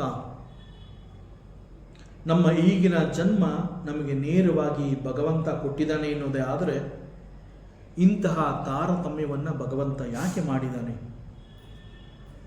ಈ ವಿಚಾರವನ್ನು ನಾವೇ ಸ್ವಲ್ಪ ಮೌನವಾಗಿ ಹೆಚ್ಚು ಚಿಂತನೆಯನ್ನು ಮಾಡಿದ್ರೆ, ಪರಮಾತ್ಮನ ದೃಷ್ಟಿಯಲ್ಲಿ ನಾವೆಲ್ಲರೂ ಒಂದೇ, ನಾವೆಲ್ಲ ಭಗವಂತನ ಮಕ್ಕಳು ಅಂತ ಹೇಳ್ತೀವಿ.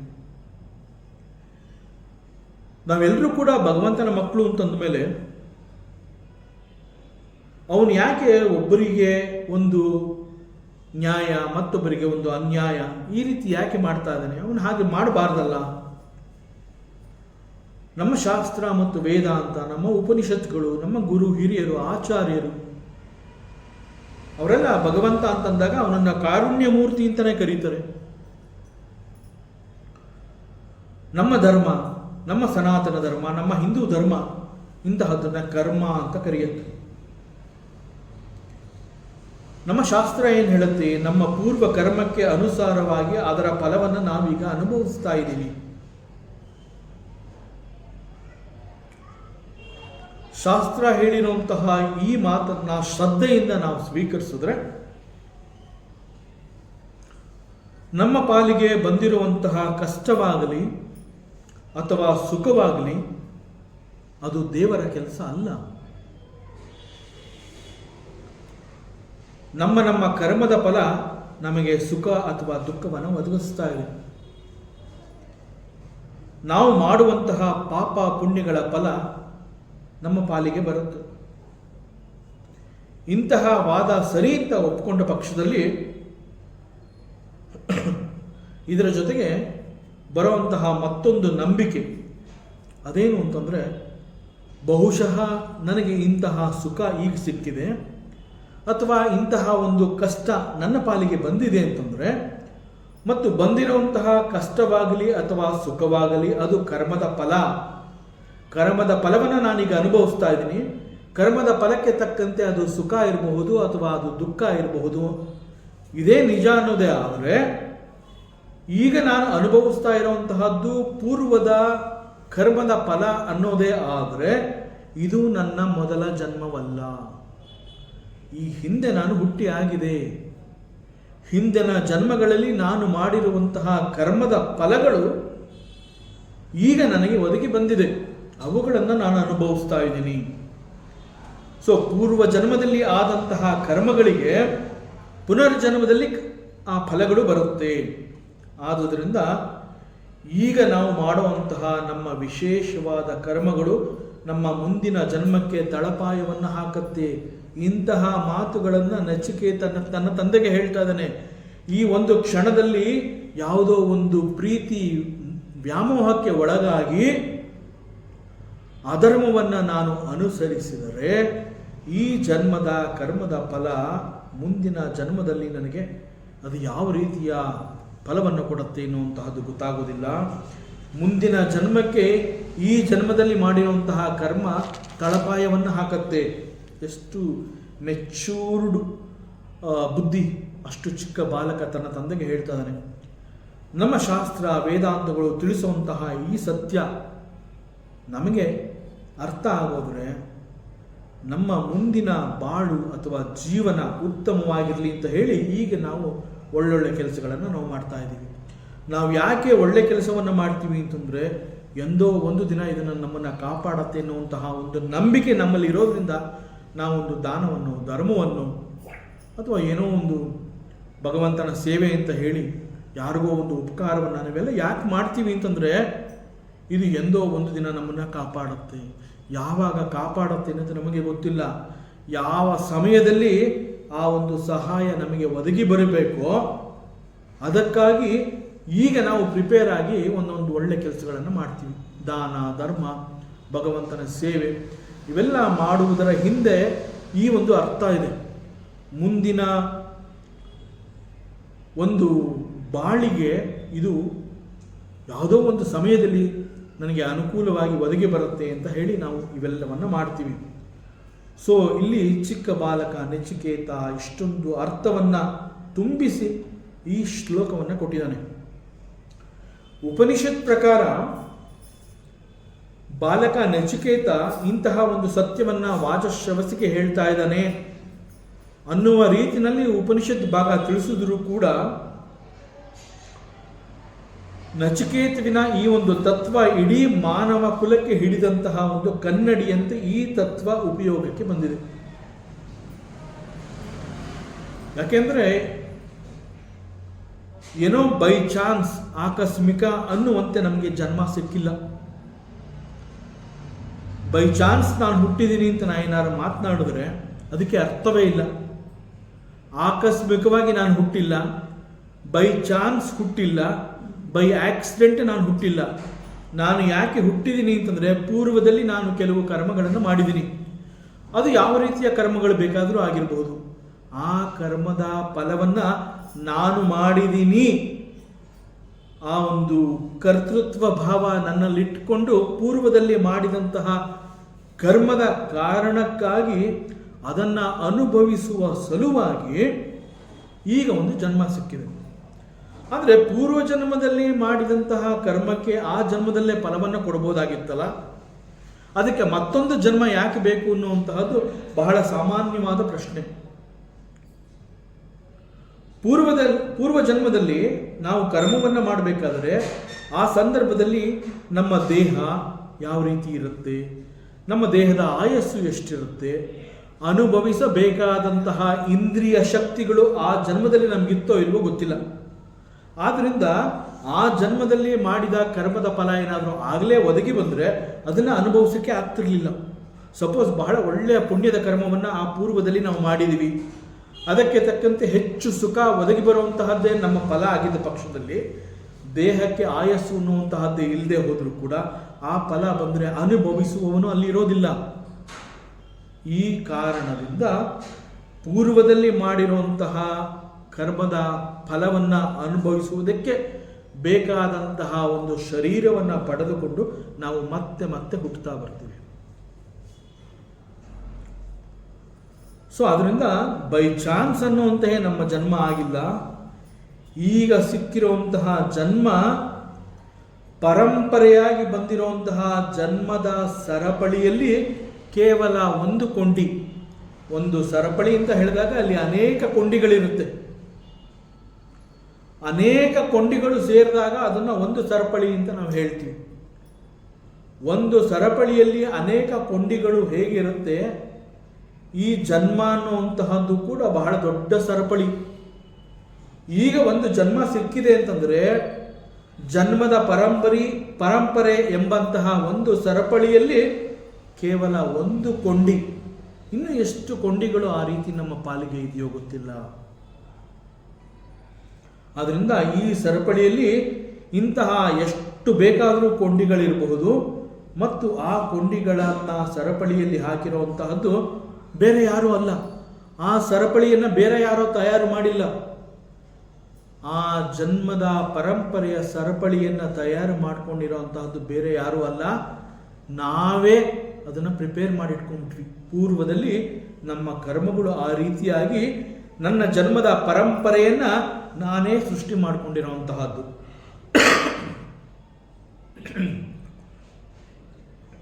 ಅದನ್ನು ಇಲ್ಲಿ ಬಾಲಕ ನಚಿಕೇತ ಮನುಷ್ಯ ಸಸ್ಯದಂತೆ ಮತ್ತೆ ಮತ್ತೆ ಹುಟ್ಟಿ ಬೆಳೆದು ಪಕ್ವವಾಗಿ ಮತ್ತೆ ಸಾಯ್ತಾ ಇದ್ದಾನೆ. ಸಸ್ಯಮಿವ ಮರ್ತ್ಯ ಪಚ್ಯತೆ ಸಸ್ಯಮಿವ ಆಜಾಯತೆ ಪುನಃ. Very wonderful statement made by ಬಾಲಕ ನಚಿಕೇತ. ಸೊ ಈ ಮಂತ್ರದಲ್ಲಿ ತಂದೆಗೆ ಬಹಳ ಸೂಕ್ಷ್ಮವಾಗಿ ಬುದ್ಧಿವಾದವನ್ನು ಹೇಳ್ತಾ ಇದ್ದಾನೆ. ಹೇ ತಂದೆ, ಕೇವಲ ಒಂದು ಕ್ಷಣದ ಆಸೆ ಬಯಕೆಗಾಗಿ ನಾವು ಅಧರ್ಮವನ್ನು ಯಾಕೆ ಪಾಲಿಸಬೇಕು? ಯಾಕೆಂತಂದ್ರೆ ತಂದೆ ಕೂಡ ಒಂದು ಬಯಕೆಯನ್ನು ಇಟ್ಕೊಂಡು ಯಾಗವನ್ನು ಮಾಡಿದ್ದಾನೆ. ಯಾಗ ಮಾಡಿದ್ರ ಉದ್ದೇಶವೇ ತನಗೆ ಸ್ವರ್ಗ ಸಿಗಬೇಕು ಅಂತ ಹೇಳಿ, ಸ್ವರ್ಗದ ಅಪೇಕ್ಷೆಯಿಂದ ಯಾಗವನ್ನು ಮಾಡಿ ದಾನವನ್ನು ಮಾಡಿದ್ದಾನೆ. ತಂದೆ ಹೇಗಿದ್ರು ಸ್ವರ್ಗಕ್ಕೆ ಹೋಗ್ತಾನೆ, ಮುಂದೆ ನಚಿಕೇತ ಹೇಗೋ ಚೆನ್ನಾಗಿ ಬಾಳ್ತಾನೆ ಅಂತ. ಆದರೆ ಇಲ್ಲಿ ನಚಿಕೇತ ಅದನ್ನೇ ಹೇಳ್ತಾ ಇದ್ದಾನೆ, ಒಂದು ಕ್ಷಣದ ಆಸೆ ಬಯಕೆ, ನಾನು ನಿನ್ನ ಜೊತೆ ಇರಬೇಕು ಅನ್ನುವಂತಹ ಒಂದು ಕ್ಷಣದ ಆಸೆಯ ಬಯಕೆಗಾಗಿ ನಾವು ಯಾಕೆ ಅಧರ್ಮವನ್ನು ಪಾಲಿಸಬೇಕು? ಆದ್ದರಿಂದ ಹೇ ತಂದೆ, ನೀನು ನನಗೆ ಗುರುವಿನ ಸಮಾನ. ನಿನ್ನ ಬಾಯಿಯಿಂದ ನನ್ನನ್ನು ಮೃತ್ಯು ದೇವತೆಗೆ ಕೊಡ್ತಾ ಇದ್ದೀನಿ ಅಂತ ಹೇಳಿರುವಂತಹದ್ದು, ಆ ಮರ್ಮ ಈ ಕ್ಷಣಕ್ಕೆ ನಮಗೆ ಅರ್ಥ ಆಗ್ತಾ ಇಲ್ಲ ಅಪ್ಪ. ಆದ್ರಿಂದ ವಾಗ್ದಾನವನ್ನು ನಾವು ಕಾಪಾಡಿಕೊಳ್ಳೋಣ, ನಾವಿಬ್ಬರು ಸೇರಿ ಈ ಒಂದು ಧರ್ಮವನ್ನು ಎತ್ತಿ ಹಿಡಿಯೋಣ. ಬಹಳ ದೃಢವಾಗಿ ಬಾಲಕ ಹೇಳ್ತಾ ಇದ್ದಾನೆ. ಧರ್ಮ ಅಧರ್ಮಗಳ ವಿವೇಕ ಅನೇಕ ಸಂದರ್ಭಗಳಲ್ಲಿ ನೇರವಾಗಿ ನಮಗೆ ಗೊತ್ತಾಗೋದಿಲ್ಲ. ಅಂತಹ ಸಂದರ್ಭದಲ್ಲಿ ನಾವು ಹೇಗೆ ಬದುಕಬೇಕು ಅಂತಂದರೆ, ಈ ಹಿಂದೆ ನಮ್ಮ ಪೂರ್ವಜರು ಹೇಗೆ ಬದುಕಿದ್ರು ಅದನ್ನು ನೋಡಿ ನಾವು ಕಲಿಬೇಕು. ನಮ್ಮ ಜೀವನದಲ್ಲೂ ಕೂಡ ಅನೇಕ ಕಷ್ಟಗಳು ಬರುತ್ತೆ.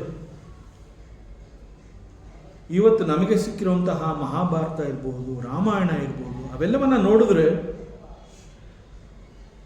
ಪಾಂಡವರು ಪಟ್ಟಂತಹ ಕಷ್ಟ, ದ್ರೌಪದಿಗೆ ಸಿಕ್ಕಂತಹ ಆ ಒಂದು ಜೀವನ, ಅವಳು ಎದುರಿಸಿದಂತಹ ಅವಮಾನ, ಅವೆಲ್ಲವನ್ನ ನೋಡಿದ್ರೆ ನಾವು ಅಷ್ಟು ದೊಡ್ಡ ಕಷ್ಟವನ್ನೇ ಪಡ್ತಾ ಇಲ್ಲ, ಬಹಳ ಸುಖವಾಗಿ ನಾವಿದ್ದೀವಿ. ಆದರೂ ಕೂಡ ನಮಗೆ ಬರುವಂತಹ ಕಷ್ಟಗಳಲ್ಲಿ ನಾವು ದಿಕ್ಕು ತೋಚದವರಂತೆ ಆಗಬಾರ್ದು ಅಂತ ಹೇಳಿ ನಮಗೆ ಇಂತಹ ಒಂದು ರಾಮಾಯಣ, ಮಹಾಭಾರತ, ಶಾಸ್ತ್ರ, ವೇದಾಂತ, ಉಪನಿಷತ್ತು, ಒಬ್ಬ ಗುರು, ಅವನ ಮಾರ್ಗದರ್ಶನ ಯಾಕೆ ಅಂತಂದರೆ ನಮ್ಮ ಬದುಕು, ನಮ್ಮ ಬಾಳು ಬಹಳ ಸುಲಲಿತವಾಗಿ ಚೆನ್ನಾಗಿರಲಿ ಅಂತ ಹೇಳಿ ಇವೆಲ್ಲ ಇದೆ. ಆದ್ದರಿಂದ ನಾವು ನಮ್ಮ ಪೂರ್ವಜರನ್ನು ನೋಡೋಣ ಅಪ್ಪ.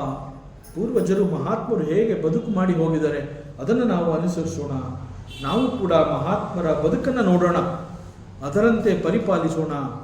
ಪೂರ್ವಿಕರ ಮತ್ತು ಈಗಿನ ಮಹಾತ್ಮರೇ ನಮಗೆ ದಾರಿದೀಪ. ಅವರು ಹೇಗೆ ಬದುಕಿದ್ರು ಅನ್ನುವಂತಹದ್ದೇ ನಮಗೆ ದಾರಿದೀಪ. ಆದ್ದರಿಂದ ನಮ್ಮ ಕರ್ತವ್ಯವೇ ನಮಗೆ ಧರ್ಮ. ಒಂದು ಕ್ಷಣ ನಾನು ಈ ಕ್ಷಣದಲ್ಲಿ ಮೃತ್ಯು ದೇವತೆ ಬಳಿ ನಾ ಹೋಗೋದಿಲ್ಲ, ನಿನ್ನ ಮಾತನ್ನ ಕೇಳಿ ನಾ ಇಲ್ಲೇ ಇರ್ತೀನಿ ಅಂತಹ ನಿರ್ಧಾರವನ್ನು ತಗೊಂಡ್ರೂ ಕೂಡ ಮರಣದಿಂದ ತಪ್ಪಿಸ್ಕೊಳ್ಳೋದಕ್ಕೆ ಸಾಧ್ಯ ಇಲ್ಲ ಅಪ್ಪ. ಯಾವುದೇ ಸಮಯದಲ್ಲಿ ನಾನು ಮರಣವನ್ನು ಹೊಂದಬಹುದು.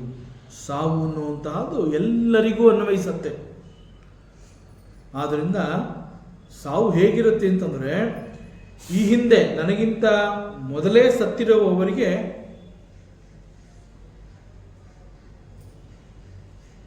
ತಾನು ಮೊದಲಿಗೆ, ಈಗಾಗಲೇ ಮುಂದೆ ಹೋಗಿರೋರಿಗೆ ನಾನು ಹಿಂಬಾಲಕ, ಈಗಾಗಲೇ ಸತ್ತು ಹೋಗಿರೋರಿಗೆ ನಾನು ಹಿಂಬಾಲಕ, ಮುಂದೆ ಸಾಯೋರಿಗೆ ನಾನು ಮುಂದೆ ಇರೋವಂತಹವನು. ಆದ್ದರಿಂದ ಮುಂದೆ ಈಗಾಗಲೇ ಹೋದವರನ್ನು ಮತ್ತು ಹಿಂದೆ ಅನುಸರಿಸಿ ಬರ್ತಾ ಇರೋರನ್ನ ನೋಡಿ ಎಲ್ಲರಿಗೂ ಅರ್ಥವಾಗುವಂತೆ ಬಾಲಕ ನಚಿಕೇತ ಹೇಳ್ತಾ ಇದ್ದಾನೆ, ಸಸ್ಯಗಳಂತೆ ಮತ್ತೆ ಮತ್ತೆ ಹುಟ್ಟಿ ಬರಬೇಕಾಗತ್ತೆ, ಅಧರ್ಮವನ್ನು ಪಾಲಿಸೋದು ಬೇಡ. ಈ ಸಂದರ್ಭದಲ್ಲಿ, ಈ ಕ್ಷಣದಲ್ಲಿ ಬಾಲಕ ನಚಿಕೇತ ತನ್ನ ತಂದೆಗೆ ಗುರುವಾಗಿ ಕಾಣಿಸ್ಕೋತಾ ಇದ್ದಾನೆ.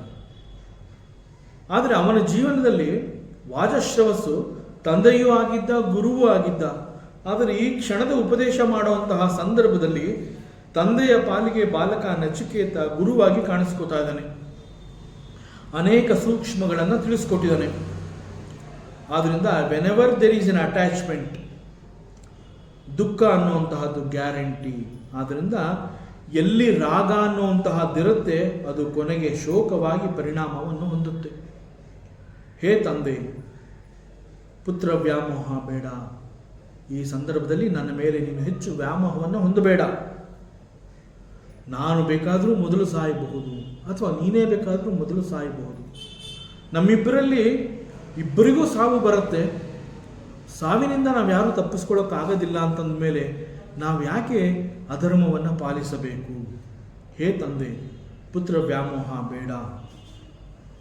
ಯಾಕೆಂತಂದರೆ ಈ ಒಂದು ಉಪನಿಷತ್ತು ಪ್ರಾರಂಭ ಆಗುವಂತಹದ್ದೇ ಉಷನ್ ಹವೈ ವಾಜಶ್ರವಸಃ ಅನ್ನುವಂತಹ ಪದಗಳಿಂದ. ಉಷನ್ ಅಂತಂದರೆ ಒಂದು ಬಯಕೆಯ ಕಾರಣದಿಂದ ಅನ್ನುವಂತಹ ಅರ್ಥ. ಸೊ ಡಿಸೈರಿಂಗ್ ಫಾರ್ ಸ್ವರ್ಗವನ್ನು ಹೋಗಿ ಸೇರಬೇಕು ಅನ್ನುವ ಉದ್ದೇಶದಿಂದ ವಾಜಶ್ರವಸ್ಸು ಅಷ್ಟು ದೊಡ್ಡ ಯಾಗವನ್ನು ಮಾಡಿದ್ದಾನೆ. ನನಗೆ ಸ್ವರ್ಗ ಸಿಗಬೇಕು ಅನ್ನುವ ಆಸೆಯನ್ನು ಇಟ್ಕೊಂಡು ಯಾಗವನ್ನು ಮಾಡಿ ಈಗ ಆ ಆಸೆಯ ಕಾರಣದಿಂದ ದುಃಖಕ್ಕೆ ಒಳಗಾಗಿದ್ದಾನೆ. ಆದರೆ ಅವನು ಹೊಂದಿದಂತಹ ಆಸೆ ಏನು? ದುಃಖಕ್ಕೆ ಆಸ್ಪದವೇ ಇಲ್ಲದಂತಹ ಜಾಗ, ದಟ್ ಈಸ್ ಸ್ವರ್ಗ. ಅಂತಹ ಸ್ವರ್ಗ ನನಗೆ ಬೇಕು ಅನ್ನುವ ಆಸೆಯನ್ನು ಇಟ್ಕೊಂಡಂತಹ ವಾಜಶ್ರವಸ್ಸು ಈ ಕ್ಷಣದಲ್ಲಿ ದುಃಖವನ್ನು ಅನುಭವಿಸ್ತಾ ಇದ್ದಾನೆ. ಯಾಕೆ ಅಂತಂದರೆ ತಂದೆ ವಾಜಶ್ರವಸ್ ಹಿ ವಾಸ್ ಅಟ್ರಾಕ್ಟೆಡ್ ಫಾರ್ ಸ್ವರ್ಗ ಬೇಕು ಅಂತ ಸ್ವರ್ಗಕ್ಕೆ ಅಟ್ರಾಕ್ಟ್ ಆಗಿ ಪುತ್ರ ವ್ಯಾಮೋಹದಿಂದ ದುಃಖಕ್ಕೆ ಒಳಗಾಗಿದ್ದಾನೆ. ಬಹಳ ದೊಡ್ಡ ಶೋಕವನ್ನೇ ಅವನು ಹೊಂದಿದ್ದಾನೆ. ಆದ್ದರಿಂದ ಮೋಹ ಅನ್ನುವಂತಹದ್ದು ನಮ್ಮಿಂದ ಒಂದು ಕ್ಷಣದಲ್ಲಿ ಪಾಪದ ಕೆಲಸವನ್ನು ಮಾಡಿಸುತ್ತೆ. ಆದ್ದರಿಂದ the end result of any ಪಾಪಕರ್ಮ ಅದು ಶೋಕ ಮತ್ತು ದುಃಖ. ಅನೇಕ ಸಫರಿಂಗ್ಸ್ಗಳಿಗೆ ನಾವು ಒಳಗಾಗಬೇಕಾಗುತ್ತೆ. ಆದ್ದರಿಂದ ಮೋಹಕ್ಕೆ ಒಳಗಾಗಿ ದಾನದ ಹೆಸರಿನಲ್ಲಿ ಪ್ರಯೋಜನಕ್ಕೆ ಬಾರದ ಹಸುಗಳನ್ನು ದಕ್ಷಿಣೆಯಿಂದ ಬ್ರಾಹ್ಮಣರಿಗೆ ಈ ವಾಜಶ್ರವಸ್ ಕೊಟ್ಟಿದ್ದಾನೆ. ಮತ್ತು ಉತ್ತಮವಾದ ಬೆಲೆ ಬಾಳುವಂತಹ ಐಶ್ವರ್ಯಗಳನ್ನು ಮಗನಿಗೆ ಕೊಟ್ಟಿದ್ದಾನೆ. ಆದರೆ ಈಗ ಅವೆಲ್ಲವನ್ನ ಮಾಡಿ ಅದರ ಪರಿಣಾಮ ಅವನು ದುಃಖವನ್ನೇ ಅನುಭವಿಸ್ತಾ ಇದ್ದಾನೆ. ಯಾಕೆಂತಂದರೆ ಅಷ್ಟೊಂದು ಸಂಪತ್ತುಗಳನ್ನು ಮಗನಿಗೆ ಕೊಟ್ಟಿದ್ದಾನೆ. ಮಗ is prepare to go to Mrityu Devata. ತನ್ನ ತಂದೆಯನ್ನು ಬಿಟ್ಟು ಮಗ ಸಾವಿನ ಬಳಿಗೆ ಹೋಗ್ತಾ ಇದ್ದಾನೆ. ಸೊ ಅದರಿಂದ ಅವನ ಉದ್ದೇಶ ಮಗನಿಗೆ ಹೆಚ್ಚು ಐಶ್ವರ್ಯವನ್ನು ಕೊಡಬೇಕು ಅನ್ನುವಂತಹ ಆಸೆ ಇದ್ದರೂ ಕೂಡ ಅದರ ಪರಿಣಾಮ ಅವನು ದುಃಖಕ್ಕೆ ಒಳಗಾಗಿದ್ದಾನೆ. ಮುಂದಿನ ಮಂತ್ರಕ್ಕೆ ಹೋಗುವಂತಹ ಮುಂಚೆ ಮತ್ತಷ್ಟು ಕೆಲವು ಸತ್ಯಗಳನ್ನು ತಿಳ್ಕೋಬೇಕಾಗತ್ತೆ. ಮುಂದಿನ ಅವಕಾಶದಲ್ಲಿ ಮತ್ತೆ ಮುಂದುವರಿಸೋಣ. ಓಂ ಪೂರ್ಣಮದಃ ಪೂರ್ಣಮಿದಂ ಪೂರ್ಣಾತ್ ಪೂರ್ಣಮುದಚ್ಯತೆ ಪೂರ್ಣಸ್ಯ ಪೂರ್ಣಮಾದಾಯ ಪೂರ್ಣಮೇವಾವಶಿಷ್ಯತೆ. ಓಂ ಶಾಂತಿ ಶಾಂತಿ ಶಾಂತಿ. ಹರಿ ಓಂ ಶ್ರೀ ಗುರುಭ್ಯೋ ನಮಃ. ಹರಿ ಓಂ. ಈ ದಿನದ ಪ್ರವಚನ ಸೇವೆಯನ್ನು ಸದ್ಗುರು ಶ್ರೀ ಚಿಕ್ಕಲಿಂಗಣ್ಣರವರ ಪಾದಚರಣಗಳಲ್ಲಿ ಅತ್ಯಂತ ಭಕ್ತಿಯಿಂದ ಶ್ರದ್ಧೆಯಿಂದ ಅರ್ಪಿಸೋಣ. ಶ್ರೀ ಕೃಷ್ಣಾರ್ಪಣ.